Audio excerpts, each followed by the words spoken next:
अस्सलाम वालेकुम Pakistan property leaders, मैं राना अदनान मुदस्सर बात कर रहा हूँ। आज हम लोग बात करेंगे ओवरऑल रियल एस्टेट में जब आप लोग डील कर रहे होते हैं तो इसमें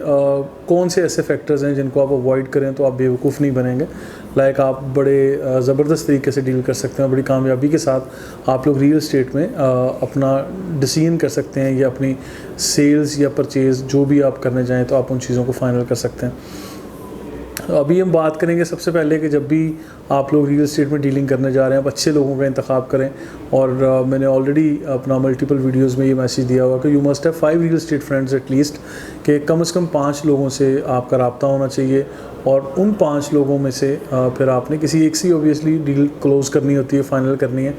लेकिन वो 5 लोग आपको हेल्प करेंगे, असिस्ट करेंगे और आपकी एक फ़ाइनल ओपिनियन बनने में आपको हेल्प आउट करेंगे, आपको आपके रिसर्च के दौरान आपको हेल्प करते रहेंगे। इसके अलावा सबसे जो मेन चीज़ है रियल एस्टेट में डील करते वक्त वो होती है डॉक्यूमेंटेशन, फिर होती है प्राइस और फिर लोकेशन के एतबार से प्रॉपर्टी को विज़िट करना। तो सबसे पहले डॉक्यूमेंटेशन पे बात करते हैं कि जब भी आप किसी भी जगह पर डील कर रहे हो आपने प्रॉपर्टी के डॉक्यूमेंट्स को लाजमी वेरीफाई करना है, क्रॉस चेक करना है। डॉक्यूमेंटेशन में किसी भी सोसाइटी में जहाँ कहीं भी आप पाकिस्तान में डील कर रहे हैं अगर कोई भी इंस्टॉलमेंट प्लान के मुताबिक कोई प्रोजेक्ट लॉन्च किया गया था तो ऑब्वियस बात है उसकी एक अकाउंट स्टेटमेंट जनरेट होगी जो आपने लाजमी देखनी है कि किस तरह से ये प्रीवियस इसकी पेमेंट्स हो चुकी हैं और कितनी मुझे पे करनी है, या अगर फुल पेमेंट्स हो चुकी हैं तो उसका एक रिकॉर्ड आपने लाजमी लेना है जो आपके पास होना चाहिए। और उसके बाद अलॉटमेंट लेटर,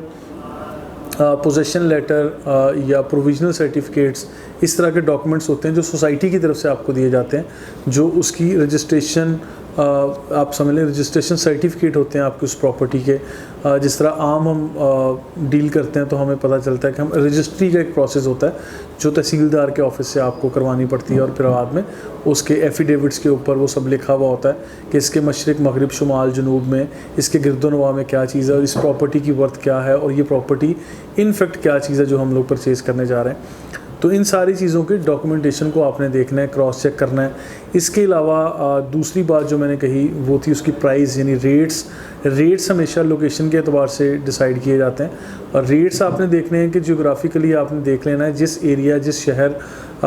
या जिस भी एरिया में आप लोग डील करने जा रहे हैं आपने उसके गिरदोनवा में रेट्स देखने हैं। उसके कंपैरेटिवली ही रेट्स आपने फर्दर अपनी प्रॉपर्टी के, अगर आप ख़रीदने के लिए जा रहे हैं तो आप उसी तरह से अगले को ऑफ़र देंगे और अगर आपने अपनी प्रॉपर्टी को सेल करनी है तो आप उसी तरह का फिर रेट डिसाइड करेंगे जो आपने डिमांड करना है। यानी आउट ऑफ द वे जाके कोई अलग अलग रेट ना तो आप किसी को ऑफ़र कर सकते हैं ख़रीदते वक्त, ना ही बेचते वक्त आप किसी को बहुत ज़्यादा रेट क्लेम करेंगे या डिमांड करेंगे, आपको कोई भी इस तरह के ज़्यादा प्राइस नहीं देगा। लोकेशन विज़िट करने के लिए मैं इसलिए हमेशा कहता हूँ कि जब भी आप प्रॉपर्टी परचेज़ कर रहे हैं, ख़ासकर हमारे ओवरसीज़ पाकिस्तानीज़ जो मुल्क से बाहर होते हैं, वहाँ अपनी मेहनत से पैसा कमाते हैं, हार्ड एंड मनी अपनी ज़िंदगी में आप समझ लें कि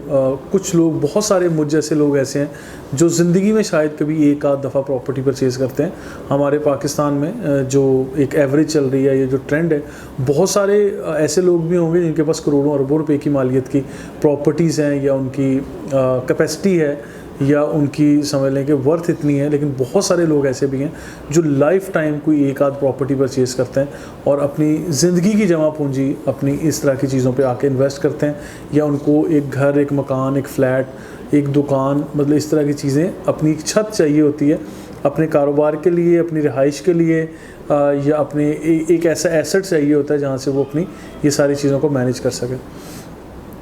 तो लिहाजा इसमें मैं हमेशा कहता हूँ कि जो भी प्रॉपर्टी आप ख़रीदने के लिए जा रहे हैं, डिसाइड करने के लिए जा रहे हैं, you have to visit. In case of overseas Pakistanis मैं हमेशा कहता हूँ आज वीडियो का दौर है, आज पिक्टोरियल प्रेजेंटेशन आपको मिल जाती है, आप वीडियो कॉल्स कर सकते हैं, वीडियोज़ रिकॉर्ड करके जिस तरह से हम लोग ये यूट्यूब पर दे रहे हैं, इसी तरह आप लोग हेल्प लें, अपनी फैमिलीज़ को भेजें, और या फिर आप उस टाइम का वेट करेंगे जब आप पर्सनली ख़ुद पाकिस्तान विज़िट करेंगे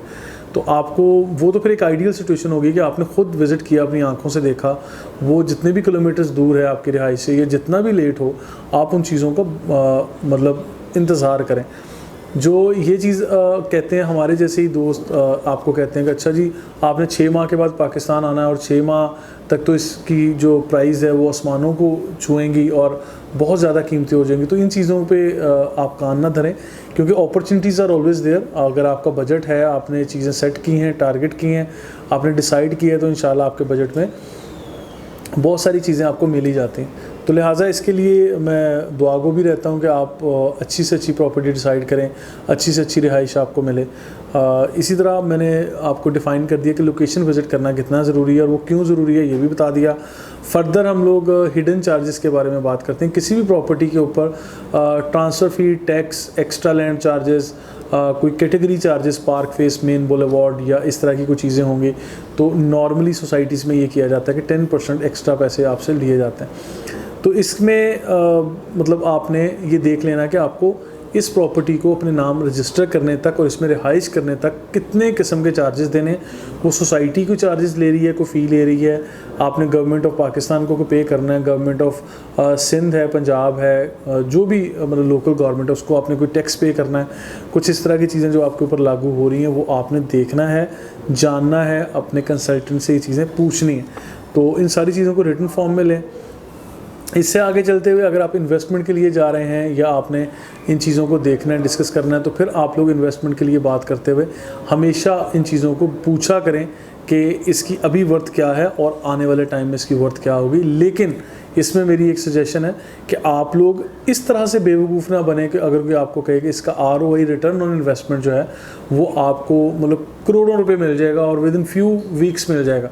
तो इस तरह की चीज़ें काइंडली इस कमिटमेंट के साथ आप किसी से कुछ डील ना किया करें। देखिए रिसर्च और ये सारा प्रोसेस जो मैं आपको बता रहा हूँ, इन सारी चीज़ों का कोई मतलब है वो ये कि आपकी अपनी ओपिनियन बननी चाहिए, ना कि आप किसी भी रियल एस्टेट एक्सपर्ट से ये पूछ रहे हैं आज मैं यहाँ पर 5 मिलियन या 10 मिलियन की अमाउंट लगा रहा हूँ तो मुझे 1 साल के बाद इसमें 5 मिलियन और ऐड हो जाएगा या इतने हो जाएंगे, और अगर वो कह रहा है हाँ जी हो जाएगा और आप उसके ऊपर अपना डिसीजन लेके बैठे हुए हैं। तो इस तरह से नहीं, आपने देखें हमेशा जेन्युइन गेन जो है वो आपका कम से कम परसेंटेज में 5%, 10% गेन हमें समझ में आता है। बहुत बड़े बड़े आप जो दावे करने वाले लोग हैं, इन लोगों से तो वैसे ही बचना चाहिए। आप लोग डबल शाह बनने की कोशिश ना करें। माजत के साथ आपको थोड़ा थोड़ा इंक्रीमेंट भी मिलता है, थोड़ा थोड़ा प्रॉफिट भी मिलता है तो काफ़ी है, लेकिन आप अपनी एक्सपर्टीज़ को यूटिलाइज़ करें। सिर्फ अगले की बातों पे इस तरह की कमिटमेंट्स के साथ कोई डील ना करें, क्योंकि आज आपको कोई अच्छी सर्विस भी दे रहा होगा, आपको उसने कोई भी आपके साथ गलत काम नहीं किया लेकिन आपको पूरी अच्छी सर्विस दी, उसमें एक चीज़ ये ओवर कमिट कर गया कि भाई ये चीज़ मैं आपको इतने में बेच के भी दे दूँगा, तो फिर आपने मतलब पूरे 6 माह या 1 साल के बाद उसके पीछे होना और उसकी बात करनी है कि भाई इस बंदे ने मेरे साथ ये गलत कर दिया। तो लिहाजा इस ओवर कमिटमेंट से, जब आप चाहते हैं ओवर कमिटमेंट सुनना, तो लोग आपको ओवर कमिटमेंट के बारे में या ज़्यादा से ज़्यादा ख्वाब दिखाना शुरू कर देते हैं। तो इस तरह की चीज़ों से खैर अवॉइड करना चाहिए। और रियल एस्टेट में डीलिंग करते वक्त मैं एक हमारे नबी पाक सल्लल्लाहु अलैहि वसल्लम की सुन्नत है कि कोई भी काम करें आप लोग वो रिटन फॉर्म में करें, यानी लिख लें, लिख पढ़ लेना चाहिए कोई भी काम करते वक्त। तो ख़ासकर जब आप रियल एस्टेट में काम कर रहे हैं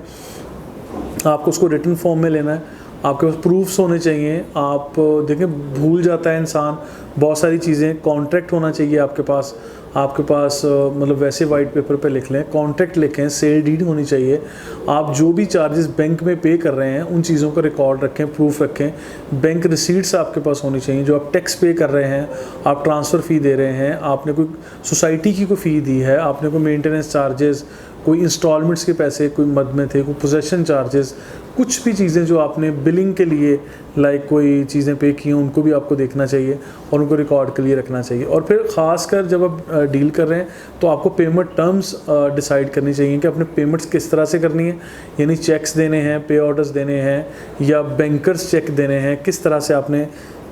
लाइक ये पेमेंट्स करनी है। तो इन चीज़ों को पे ऑर्डर्स में डिसाइड किया करें, वो ज़्यादा बेहतर है आपके हक़ में। बाकी चीज़ों के बारे में जो बैंक में काम करते हैं या डेली जिनकी ट्रांजैक्शंस हैं, आप अपने किसी न किसी दोस्त से इन तरह की चीज़ों का मशवरा लाजमी कर लिया करें।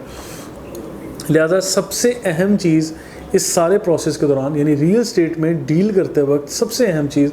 मेरी नज़र में आप लोगों के लिए डॉक्यूमेंटेशन, लोकेशन को ऑन साइट खुद विज़िट करना, और फिर जो हिडन चार्जेस इस तरह के आते हैं वो चीज़ें हैं, और बाकी कीमतों को क्रॉस चेक कर लेना आपके हक़ में बेहतर होता है। तो ये सारी चीज़ें वो मेरा ख्याल है 4-5 पॉइंट्स थे जिनको एलाबोरेट करके मैंने डिस्कस करने की कोशिश की, अपने इस वीडियो मैसेज के ज़रिए आप तक पहुंचाने की कोशिश की।